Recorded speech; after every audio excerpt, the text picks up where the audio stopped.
பாட்டு ஆமாம் வில்லு பாட்டு சிறுதானியம் பற்றி கூற வந்தோம்.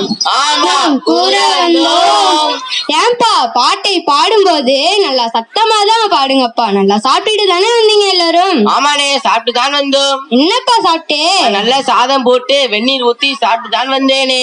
என்னது சாதம் போட்டு வெந்நீர் ஊத்தி சாப்பிட்டு வந்தாயா? வேற எதுவும் தொட்டுக்க இல்லையா? சாப்பாடு மட்டும் தானே, அதுவே வயிறு முழுக்க சாப்பிட்டு தான் வந்தேனே. அது மாதிரி சாப்பிட்டா நமக்கு ஊட்டச்சத்துக்கள் எல்லாம் கிடைக்காது. சத்துனா என்ன அண்ணே? சரி விகித உணவு என்பது நாம் உண்ணும் உணவில் சரியான விதத்தில் காணப்படும் சத்தே கார்போஹைட்ரேட், புரதம், கொழுப்பு என அனைத்து விதமான சத்துக்களை உள்ளடக்கிய. அண்ணே, விட்டமின்கள், புரதம், கொழுப்பு, கார்போஹைட்ரேட் இதெல்லாம் வேணும்னா காய்கறிகள், கீரைகள், பழங்கள்லாம் சாப்பிடணும். இதெல்லாம் யாருக்குன்னே பிடிக்குது? அண்ணே, எங்க அம்மா கொல்லையில முருங்கை மரம் இருக்குதுன்னு முருங்கைக்கீரை, சாம்பார், பொரியல் அப்படின்னு பொழுதுக்கும் சொல்லி தந்துடுறாங்கண்ணே. இவங்க அம்மா பரவாயில்லண்ணே. எங்க அம்மா வேலையில காக்கிதுன்னு பாவற்காய் வறுவல், பாவற்காய் கூட்டு, பாவற்காய் சூப்பு செஞ்சு சாப்பிட சொல்லுறேங்கண்ணே. போன வாரம் சாப்பிட்டது இப்போ வரையும் வாயெல்லாம் கசக்குதாண்ணே. இதெல்லாம் யாருக்குன்னே சாப்பிட பிடிக்குது?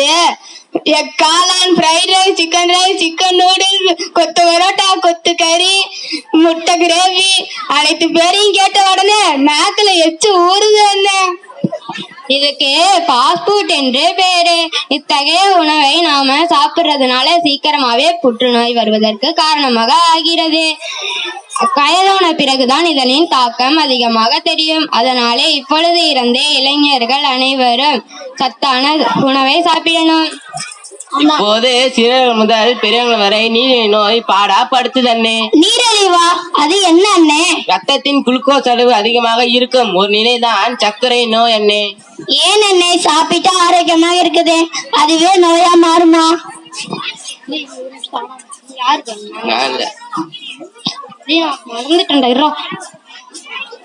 ஆமாம், உணவே மருந்து. இன்னைக்கும் நம்மை அச்சுறுத்துற பல நோய்களில் இருந்து நாம மீளணும்னா நம்மை காக்கிற சிறுதானியத்தை சாப்பிடணும். ஆமாண்ணே, கடைத்தெருவுகள் போனா நடப்பாதை எல்லாம் சாப்பாடு கிடையாதான் நினைக்கிறது. நம்ம எல்லாம் சாப்பாடு தானே வேணும், நம்ம நம்பி தானே கடை போட்டிக்கிறாங்க. நாம கலர் கலரா இருக்கிற கண்டதையும் சாப்பிடாம நம்ம காக்கிற சிறுதானியத்தை சாப்பிடணும். என்னது சிறுதானியம்? பேரை கேட்டாலே சின்னதா இருக்கு அண்ணே. இது தெரியாதா? வரகு, சாமை, திணை, கேழ்வரகு, கம்பு, குதிரைவாலி, சோளம். நீ சொல்றதெல்லாம் சோளம் மட்டும் தான் பார்த்திருக்கிறேன், சாப்பிட்டு இருக்கிறேன். நான் சோளம், கேழ்வரகு சாப்பிட்டிருக்கேன், மற்றதே நான் பார்த்ததில்லை அண்ணே.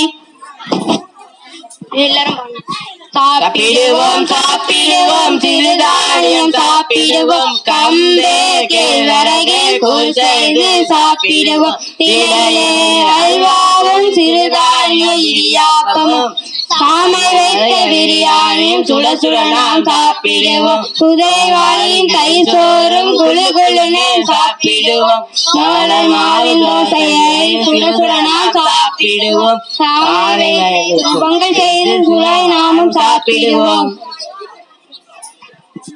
இது மட்டுமல்ல, சிறுதானியம் கொண்ட கார பணியாரம், இனிப்பு பணியாரம், போண்டா, கட்லட், ஏன் பாயாசம், அதிரசம் கூட செய்து சாப்பிடலாம்.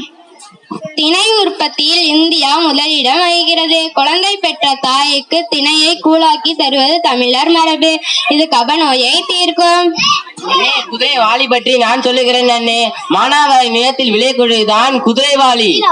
ஏன் அண்ணே இதற்கு குதிரைவாலின் பெயர் வந்தது? இதனுடைய கதிர் குதிரையின் வால் போன்ற அமைப்பில் இருப்பதால் குதிரைவாலி என்று பெயர்.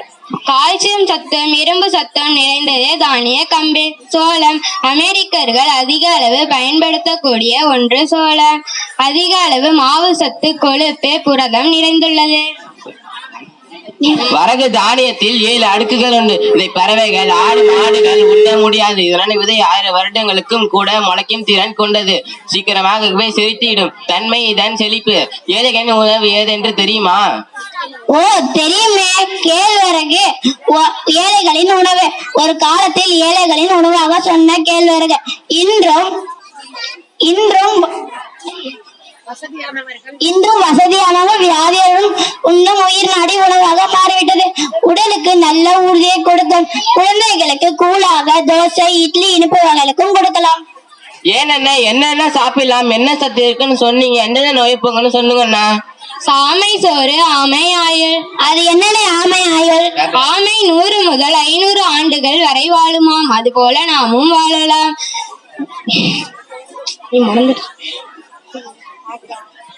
குதிரைவாளி தந்திடுமே குறைவில்லா வாழ்வு. கோல் ஊன்றி நடப்பவரும் கம்பங்கூழால் கால் ஊன்றி நடப்பார். திணை உண்டால் தேக்கு போல் உடல் வலுவாகும். வரும் நோயை வரகால் விரட்டிடுவோம். ராகியில் பலகாரம், கால்சியத்தின் அதிகாரம்.